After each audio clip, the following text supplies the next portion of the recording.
have the power to change the world. Inside each person in the room is the single most powerful device known to man, and that's an idea.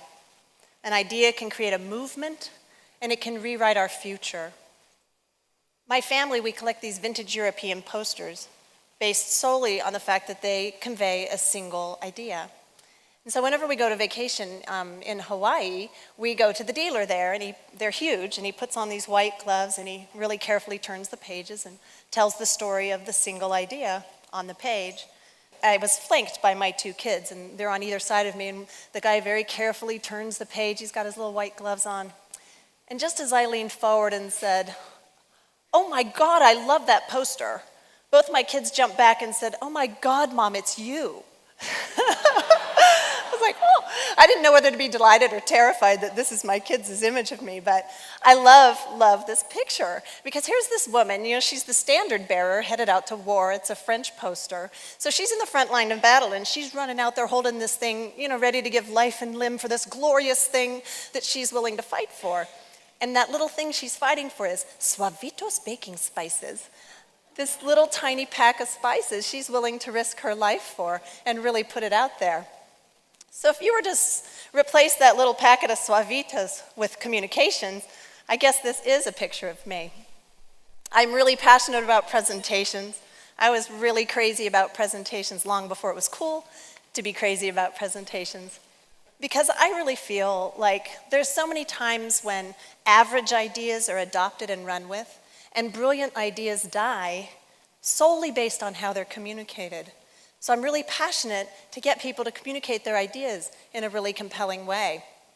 And one of the most powerful ways to communicate is through story. Story is amazing. There's something about story as a container for information that helps us to communicate and pass information along. For thousands of years, stories have been communicated from culture to culture and generation to generation. Illiterate generations could pass on the stories almost completely intact just because it had a story structure. One of the things that makes story powerful is it makes you feel. You just kind of feel when someone's telling a story. Your heart can race, your eyes can dilate, you get a little chill down your spine. These are physical reactions to a story. And I realized for some reason when you put a slide in the mix, everything flatlines.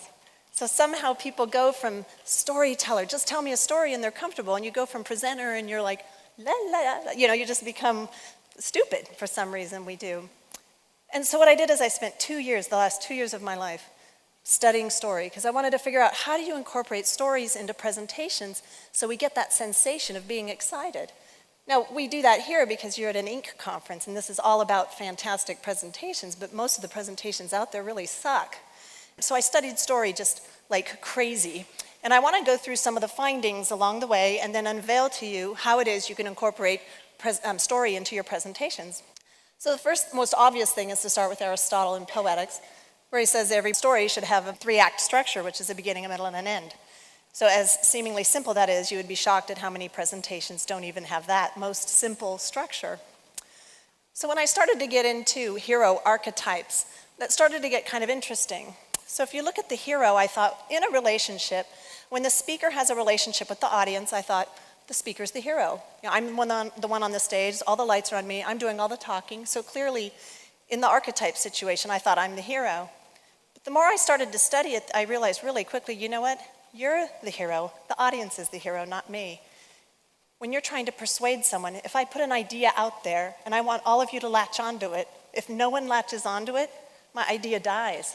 It may as well have stayed inside of me. I may as well have not put it out there for you to contend with, because it'll die. So in reality, you're the hero of my idea. So if each of you don't leave here today holding my idea as dear, my idea dies, and you're my hero. So then when you start to get into Joseph Campbell's hero's journey, he was such a brilliant student of mythology, and you look at how the hero starts in an ordinary world. That's what the audience does. You're in your ordinary world. And what happens is you get a call to adventure in the movie. Sometimes this is an inciting incident where suddenly the hero has to contend with something. It's like, oh my gosh, I have to deal with this because my world just came out of balance. And then the next thing that happens is they're resistant and they refuse the call, and they're like, I don't want to be part of this, it doesn't relate to me. And then they meet a mentor, and that mentor helps them cross the threshold from an ordinary world into a special world. So in reality, in this particular scene, you're not Luke Skywalker, you're Yoda. You're the one that's going to help your audience move out of their normal, ordinary world and into the special world of your idea. And there's some real insights there. The most basic story structure is 3 parts. There's a really likable hero who has a desire, and then they encounter these roadblocks, and the desire might not, they might not be able to get what they are desiring, and then ultimately they emerge transformed. So if you're going to just tell a very simple story over dinner, this is the story construct that you would use. The reason this is important is because humans love to observe transformation. We love to go to the movies to watch somebody transform and to watch them change. We're fascinated with it. But when I came across Gustav Freytag's dramatic pyramid, I got really excited. He was a German dramatist. He not only wrote drama, but he studied it like crazy. And he drew this shape in 1863. And to him, a really great story had a 5-act structure. Basically, it had an exposition, a rising action, a climax, a falling action, and what's called a denouement, which is the unraveling or the resolution. So what excited me about this was it's a shape. Because I'm visual, I loved that it was a shape. So I thought, you know what? If presentations were a shape, what shape would they be? Great presentations. I was like, well, I don't really know. You know, Gustav, he was following just one single protagonist through a story, and you could kind of, well, yeah, he does this, and then it resolves. But I knew presentations were a bit more complex than that. So I'll never forget the Saturday morning I sent my hubby out to golf, and I knew it was there because I'd studied story for 2 years, and I had done 22 years of presentations for some pretty brilliant people, and I knew I was really pregnant with the solution. So on a Saturday morning, I drew a shape. And I thought, if this shape is true, and this is the shape of great presentations, I should be able to overlay this shape over 2 great presentations. And I randomly picked Martin Luther King's I Have a Dream speech, which is a very beloved speech in my country. And I picked a commercial example, which was Steve Jobs' 2007 iPhone launch presentation, and it worked. I'll never forget, I fell on my knees, cried a little, thanked God, and then I'll show you that shape. Isn't that earth-shattering? Yay. I know your eyes are dilated, your heart is racing. The cool thing is that the shape has a clear beginning, a middle, and an end. So the very beginning of a great presentation starts off with what is. Here's what is. Here's what we know is true. Here's the past, here's today. But this is what could be. This is our future. You say, here's our roadblocks, but this is the roadblocks removed. And you compare it. You say, this is status quo. This is the commonplace of our common status quo. But this is the loftiness of my idea. And you need to make sure that gap is really, really clear. This is the call to adventure in mythology. It's where the audience has to contend with, do I agree with this? Do I want to jump into this, or do I not want to agree with her? You have to make that moment very, very clear in your presentation. Now, the middle traverses back and forth between what is and what could be, what is, what could be, as a structural device. Because what you're trying to do is lure them away from where they currently are and lure them towards your idea. By constantly contrasting what is with what could be, you're actually drawing them towards your utopian future of what could be. So I love that it goes back and forth here, because as you're on the way to change the world, people will resist. They're not going to be all excited. They're going to refuse the call, per se. So you have to build that contrast in, and I liken it to sailing. When you're sailing against the wind and there's wind resistance, the boat has to tack back and forth. Otherwise, it won't move forward. So that's what happens with wind resistance. When you have audience resistance, you have to do the same thing. You have to move back and forth. Here's what you know is true, here's what I say is true, here's what is, here's what could be, and you have to build that in. And there's this really cool physics phenomenon that happens. If you set your sail just right and capture the wind just right, your boat will actually sail faster than the wind itself. So by building this contrast into your presentation, you've actually lured the audience towards your destination faster, which is really cool. So this last turning point in a presentation is the call to action, which every presentation should have, but a lot of presentations end there with this laundry list of to-dos that the audience needs to do. So I contend that the greatest presentations, they end by describing the new bliss. What is the new norm? What does the utopian world look like with your idea adopted? How is your idea going to change the world into a better place? And that's how a presentation should end. So, once I drew the shape and I knew it was true, I realized I could use it as an analysis tool, and I started to go nuts. Every script that came out, every presentation I could find, every old speech I could find, I was like transcribing them all and analyzing it to the form. So I'll show you Steve Jobs' 2007 iPhone launch and how that turned out visually.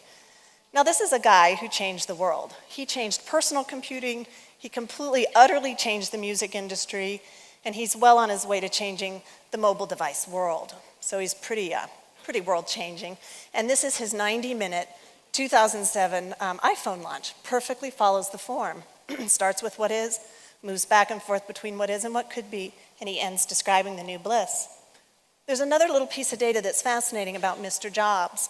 What he does is he actually gets the audience to laugh a lot. Now that's that physical reaction I was talking about. As a good storyteller, you evoke that physical reaction. So each one of these vertical tick marks is every single time the audience laughs. Then he also gets them to clap. Every one of those tick marks is them clapping. That's a lot of physical reaction in a 90-minute spot. So he goes on about what is, talking about how the market's performing and talking about old product upgrades. And then he jumps to what could be. And he says, "This is a day that I have been looking forward to for 2.5 years. So he's known about the iPhone for 2.5 years. It's not new news to him. But check out this next tick mark. This is how many times he marveled at his own product. He's like, oh my God, isn't it awesome? It's beautiful. Isn't this cool? He actually marveled himself at his own product that he's known about for 2 years more than the audience laughed or clapped combined. Yeah, so he's modeling for us the actual emotion he's wanting you to feel. Isn't it cool? Yeah, it's cool, Steve. It's really cool. Yeah. So then he starts his what could be with every once in a while a revolutionary product comes along that changes everything. And the phone did change everything, right? So he moves through his speech. We'll scoot along here. They're still laughing and clapping, and he's moving up and down.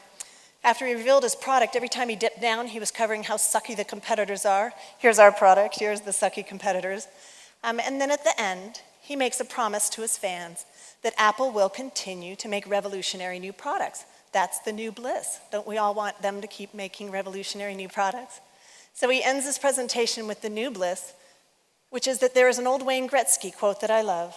I skate to where the puck is going to be, not to where it has been. We've always tried to do that at Apple since the very, very beginning, and we always will. It's a promise of future revolutionary new products. So what about Martin Luther King? Does he map to this shape?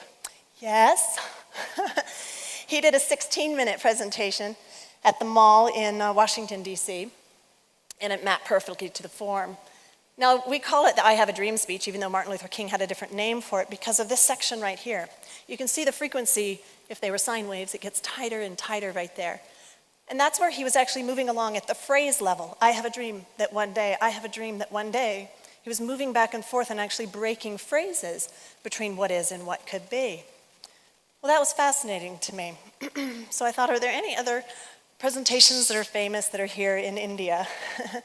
And one of the things that made Martin Luther King so successful in his civil disobedience was the fact that he studied satyagraha from Gandhi. So I wanted to analyze, since I came here, I wanted to analyze Nehru's Twist with Destiny speech that was delivered in August 15th, 1947, when you were freed from British rule. And do you guys think it maps, this great, brilliant communicator, do you think he maps to the form? Yeah, I'm so happy, because it works internationally now, officially. So here's the shape of Nehru's speech. Now, while I was analyzing it, I found out pretty quickly that the beginning is actually the most quoted part. He moves back and forth at the phrase level like Martin Luther King did. And so he starts off, long years ago, we had a tryst with destiny, and then he moves to now, hold on, I have to pull out my notes. I tried really hard to memorize this for you guys. And now the time comes when we shall redeem our pledge. Now, I'll come back to that word pledge again in a second.